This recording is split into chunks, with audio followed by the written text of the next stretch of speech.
माननीय बड़ा प्रधान श्री नरेंद्र मोदी साहेब द्वारा तारीखे 25મી તારીખે આ જનાના હોસ્પિટલ જે સૌરાષ્ટ્રનું સૌથી મોટી હોસ્પિટલ તો પીડીયુ હોસ્પિટલ છે અને આની સંલગ્ન જે 800 બેડનું જનાના હોસ્પિટલ છે આનું લોકાર્પણ કરવામાં આવ્યું. અને એટલા માટે હું માનનીય વડાપ્રધાનશ્રી અને સાથે સાથે આપણું મુખ્યમંત્રીશ્રીને પણ આભાર વ્યક્ત કરું છું. અને 25મી તારીખે જ્યારે ઇનોગ્રેશન થયું ત્યારે આપણે એવી રીતે પ્લાનિંગ રાખેલી છે કે આગલા દિવસે એટલે 26મી તારીખે આપણે બધું ત્યાંની સેવા ચાલુ કરાવી દઈશું. અને એવી રીતે આપણું આ પ્રોમિસ જે કર્યું છે આ ઉપર આપણું ઉતર્યું છે. એટલે 26મી તારીખથી બધી સેવા ચાલુ થઈ ગયું. 26મી તારીખે જે હતું જે first day of MCH hospital કહેવાય આમાં ઓલમોસ્ટ 550 ઓપીડી હતું. આમાં બંને એટલે બાળકોનું પણ ઓપીડી આવી ગયા અને સગર્ભા માતા અને માતાઓનું ઓપીડી આવી ગયા.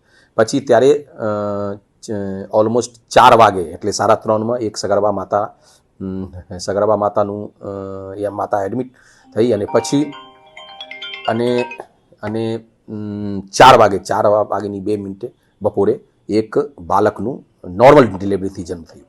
એટલે આ આપણું MCH હોસ્પિટલનું જે નવી MCH આ ફર્સ્ટ ડિલિવરી હતું. પછી ગઈકાલે એટલે જે ગઈકાલે હતું આ ઓબ્સ્ટેટ્રિક જે કહેવાય જે સગર્ભા માતાઓનું જે ઓટી હોય આમાં પણ કામગીરી ચાલુ થઈ ગયું અને ત્યાં પણ એક બાળકનું જન્મ થયું. પછી આ સાથે સાથે જે તપાસની કામગીરી છે આ તપાસનું કામગીરી પણ ચાલુ થઈ ગયું છે. એટલે આમાં માઇક્રોબાયોલોજી ડિપાર્ટમેન્ટ, પેથોલોજી ડિપાર્ટમેન્ટ અને બાયોકેમિસ્ટ્રી ડિપાર્ટમેન્ટ આ 3 ડિપાર્ટમેન્ટ મળીને આ કલેક્શન સેન્ટર અને આ બધું કર્યું છે. ત્યાં પણ તપાસ ચાલુ છે.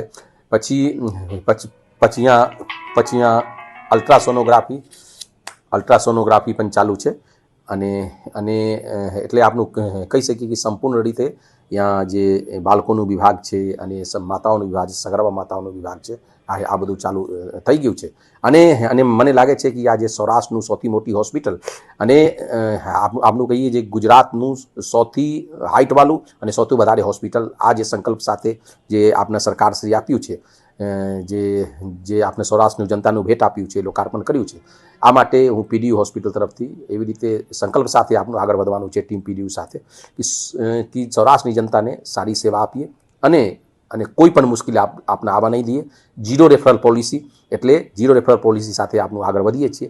આનું મતલબ એવું છે કે કોઈ પણ સૌરાષ્ટ્રનું દર્દી હોય, 11 જિલ્લાનું કોઈ પણ સૌરાષ્ટ્રનું દર્દી હોય તો કોઈ પણ કારણથી સગર્ભા માતાઓ અને બાળકોનું ત્યાંથી અમદાવાદ અથવા આઉટ ઓફ ગુજરાત જવા નહીં દઈએ. બધી સારવાર ત્યાં કરીએ. આ માટે ટોટલ અપડેટેડ ઓપરેશન થિયેટર પણ છે અને પેડિયાટ્રિક સર્જરી ખાસ કરીને જે બાળકોમાં જે કોઈ સર્જરીની જરૂરિયાત હોય, નવજાત બાળક હોય અથવા 5 વર્ષ 6 વર્ષનું બાળક હોય, આમાં કોઈ પણ સર્જરીની જરૂરિયાત હોય આ માટે એક અલગથી પેડિયાટ્રિક સર્જરી ડિપાર્ટમેન્ટ પણ ઊભો કરવામાં આવ્યું છે અને પેડિયાટ્રિક સર્જન પણ આપણા પાસે છે, આનું ટીમ પણ આપણા પાસે છે.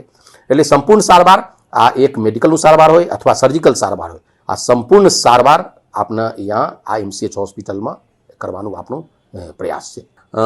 હું ફરીથી એકવાર સરકારશ્રીને ધન્યવાદ કરું છું કે 1250 એટલે 1250 1250 જેવા મહેકમ આમાં વર્ગ 1 થી વર્ગ 4 આવી ગયા. આમાં ડૉક્ટરથી લઈને પારામેડિકલ સ્ટાફ, નર્સિંગ સ્ટાફ અને વર્ગ 4 આ બધું આવી ગયા છે. આમાં એડિશનલી 1250 મહેકમ સરકારશ્રી આપ્યું છે. એટલે સરકારશ્રીને હું ફરીથી એકવાર ધન્યવાદ કરું છું. અને પહેલાંથી જે જૂનું સ્ટાફ જે આપણા 2 ડિપાર્ટમેન્ટ ચાલુ હતું આ ડિપાર્ટમેન્ટ તો છે જ. એટલે અમુમન મને લાગે છે કે 2000 એટલે 2000 માનવ બળ સાથે જેનું કહીએ આપણે માનવ બળ સાથે આ MCH હોસ્પિટલ અત્યારે રનિંગ છે, અત્યારે ચાલુ છે.